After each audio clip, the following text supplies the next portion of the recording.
യേശുവിൻ്റെ അത്താഴ മേശകളൊക്കെ സുവിശേഷത്തിൽ നമ്മൾ കാണുന്നതാണ്. എന്തിനാണ് മരിക്കാൻ പോകുന്നു എന്നറിഞ്ഞതിന് ശേഷം ഇങ്ങനൊരു യാത്ര, ഇങ്ങനൊരു സന്ദർശനം യേശു നടത്തിയത്?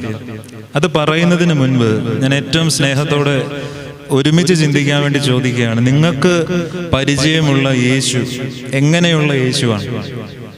നമ്മൾ പരിചയിച്ചിരുന്ന കർത്താവ് എങ്ങനെയുള്ളതാണ്?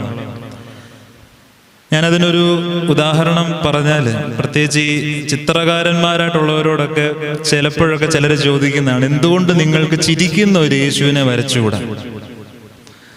നമ്മൾ ഇന്ന് വരെ നമ്മുടെ ഒരൊറ്റ പള്ളിയിലും പല്ല് കാണിച്ച് വെളുക്ക ചിരിക്കുന്ന ഒരു കർത്താവിൻ്റെ ചിത്രം നമ്മൾ കണ്ടിട്ടില്ല.